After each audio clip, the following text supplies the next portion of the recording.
안녕하세요. 저는 안전가옥에서 일하고 있는 콘텐츠 서비스 디자이너 김보영입니다. 띄어쓰기가 중요해요. 콘텐츠 떼고 서비스 디자인 이렇게 되거든요. 서비스 디자인이라는 직무는 아마 많이 들어보셨을 거예요. 일을 하는 방법, 그리고 그 일을 하는 데에 사람들이 어떻게 신나게 혹은 잘 일을 할 수 있을지를 고민하는 분야고, 저는 그런 일을 콘텐츠 업계에도 적용하는 콘텐츠 서비스 디자이너라고 말을 하고 있고요. 지금 조직에서 제가 개발자 역할과 기획자 역할을 같이 도맡아 하게 되었습니다. 제가 좋아하는 게 세 가지 있거든요. 첫 번째는 아무래도 IT예요. 정보기술, 그걸로 뭔가를 만들어서 우리가 재미있게 편하게 하는 거를 즐거워하기 때문에 IT 쪽을 좋아하고요. 또 하나는 생산성이에요. 우리가 일을 잘하는 건 당연한데 편하게 잘, 즐겁게 잘하면 좋잖아요. 나를 갈아 넣는 게 아니라 효율적으로 나에게 맞는 방법을 찾아서 하는 거를 좋아하기 때문에 생산성 덕질을 하고 있고요. 마지막으로는 장르 콘텐츠 아니면 서브컬처 쪽에 그런 콘텐츠 덕질을 하고 있어요. 그런 상상력이 재미있기도 하고 현실과는 다르면서도 거기서 오히려 현실을 떠올리게 하는 부분이 재밌거든요. 그래서 그 세 가지가 있는데, 안전가옥에서는 세 가지를 같이 합친 일을 하고 있다고 말씀드릴 수 있을 것 같아요. 돈이 되죠. 사실은 그런 주제로 발표를 한 적도 있어요. 첫 직장에서 통신회사였거든요. 신입사원들끼리 공부한 거나 아니면 자랑하고 싶은 거, 소개하고 싶은 거를 발표한 자리가 있었는데, 거기서 제가 골랐던 주제가 덕질은 돈이 된다였어요. IT 관련 덕질을 하는 회사로 왔는데 거기에 뭔가를 더 얹고 싶은 거예요. 여러분, 우리 각자의 덕력을 좀 뽐내보자. 그러면 더 재미있는 새로운 걸 할 수 있다. 그런 이야기를 했었거든요. 우리가 알고 있는 글로벌 큰 통신회사들이 매출을 이만큼 한다. 근데 여러분, 일본에서 애니메이션 아니면은 장난감 만드는 회사들 아시죠? 이들과 이 통신회사들의 매출을 비교해보면 어떨까요? 라고 했을 때 그들의 매출이 몇 배가 커요. 지금도 클 거예요. 그러니까 사람 다 놀라는 거예요. 장난감, 여흥, 저런 산업이 돈이 된다고? 큰 통신회사와 장난감 업계를 비교했지만 사실 그 외에도 작지만 강한 덕업일치 회사들이 있거든요. 덕질은 돈이 된다. 여러분, 우리 덕질을 업으로 삼기 위해서 같이 고민해보자. 그런 이야기를 했죠. 그래서 지금도 믿고 있고 앞으로도 덕업일치를 통해서 돈을 벌고 싶어 합니다.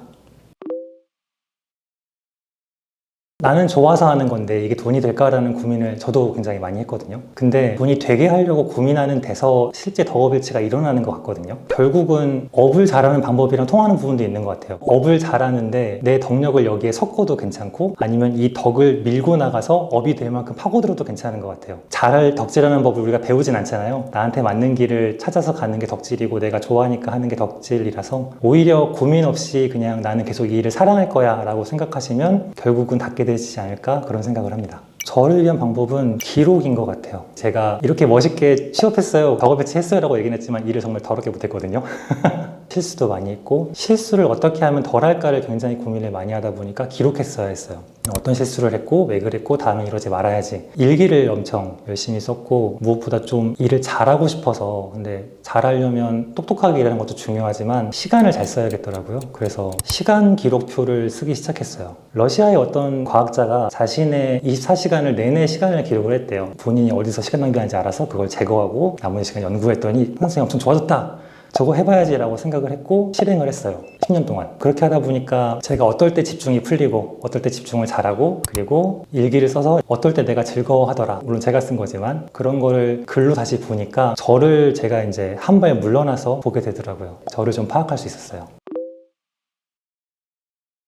친구처럼 쓰고 있어요. 개발하시는 분들은 알겠지만 페어 프로그래밍 얘기 많이 하거든요. 개발을 할 때 옆에서 다른 사람이 보면서 다른 시각을 제공해 주거나 이런 문제가 있을 것 같아 라는 걸 봐주는, 사람이 없으면 오리 인형을 옆에 두는 것도 있어요. 러버덕 프로그래밍이라고, 옆에 있는 오리 친구한테 내가 하는 일을 설명하다 보면 지금 하는 일을 더 잘 이해하고 잘할 수 있게 된다, 그런 게 있는데, 옆에 앉아서 나란히 내 일을 같이 생각해 줄, 아니면 내가 하는 말을 듣고 궁금한 걸 물어봐 줄 친구로 쓰시면 굉장히 좋을 것 같아요. 근데 나를 대신해서 일을 해주거나 나보다 뛰어난 사람으로 보진 않으셨으면 좋겠어요. AI가 지금 많이 문제인 게 환각이라는 게 있거든요. 사실이 아닌 걸 사실처럼 이야기하거나, AI는 참 거짓 혹은 잘못을 모르잖아요. 우리가 물어본 거에 대해서 가장 답변일 확률이 높은 답변을 하는 거기 때문에 모르는 걸 물어보더라도 팩트체크는 하시면 좋을 것 같고, 그래서 잘 쓰는 방법은 나도 잘 아는 일인데 네가 보기엔 어때? 이렇게 말동무 삼으시면 가장 좋을 것 같아요.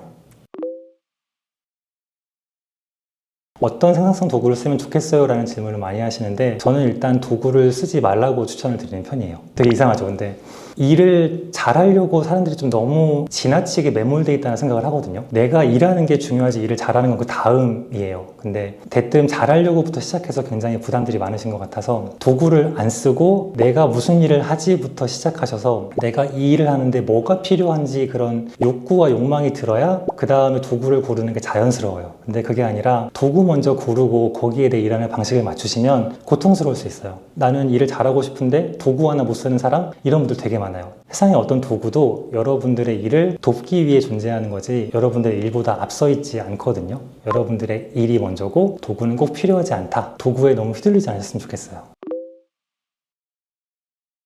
우리가 지치지 않게 하려면 어떻게 같은 일을 덜 힘들게 할 수 있을까 위주로 고민하시면 좋을 것 같아요. 지금이랑 똑같은 일을 할 때 덜 힘들게 하는 법. 제가 지금 안전가구 사는 일도 그 일이거든요. 수작업, 반복 작업 그런 거를 자동화하거나 양식만 입력하면 나머지 일은 컴퓨터가 할 수 있게 그렇게 업무 자동화를 하는 쪽으로 집중을 했거든요. 개인들이 얼마나 일을 잘하는지 어떻게 하면 개인들을 일을 더 잘하게 할지는 나중에 고민했어요. 왜냐하면 지금 하는 일을 똑같은 사람들이 덜 힘들게 하면 창의성은 그때부터 나오는 거잖아요. 배부르고 여유 있을 때 좋은 생각 나오는 것처럼. 그래서 그렇게 말씀을 드리고 싶어요. 되게 좀 조심스럽긴 하거든요. 왜냐하면 덕질하는 사람한테 다른 사람이 덕질 운수라는 건 되게 이상한 일이기 때문에 일단 덕질을 하시던 대로 계속 하시면 좋을 것 같습니다. 심리학에 이런 실험이 있어요. 여러분들이 잘하는 점을 30개를 써보세요 라는 실험을 하거든요. 그러면 5개 정도는 막 착착 쓰다가 나머지 25개를 쓰는데 너무 힘들어요. 근데 그러면 사람들이 나는 잘하는 게 너무 없어, 나 잘하는 사람이 아닌 것 같아 라고 자신을 인식하게 되어버린다고 하거든요. 근데 그 설문과는 상관없이 여러분은 이미 잘하는 게 5개가 있는 사람이잖아요. 단지 내가 잘하는 걸 말하지 못했기 때문에 못하는 사람이야. 그러니까 내가 덕으로서 업을 할 수 있을까? 어떻게 하면 되지를 끄집어내려고 하시지 마시고 덕질은 내가 좋아하니까 하는 거지 하고 밀고 나가시면 좋을 것 같아요. 주변과 비교하지 말고. 저도 후회하는 게 있어요. 그러니까 지금은 다행히 잘 풀렸지만 초등학교 시절에 그런 게 있었거든요. 당시에 좀 일찍 컴퓨터를 좋아했어요. 그래서 막 정보화 반, 그 프로그래밍을 가르치는 반이 있어서 와서 프로그래밍 수업 좀 들어봐라 했는데 초등학생 저학년이었거든요. 4학년쯤 됐을 텐데 이미 잘하는 친구들이 있었어요. 그 시절에. 그 친구들은 지금 보면 영재가 아니었어요. 그냥 먼저 접한 친구들이 있었는데 저 그때 너무 약간 상처를 받았죠. 나는 좋아하지만 잘하지 못하는 것 같아. 나보다 잘하는 애들이 정보화반에 2명이 더 있어. 포기했어요.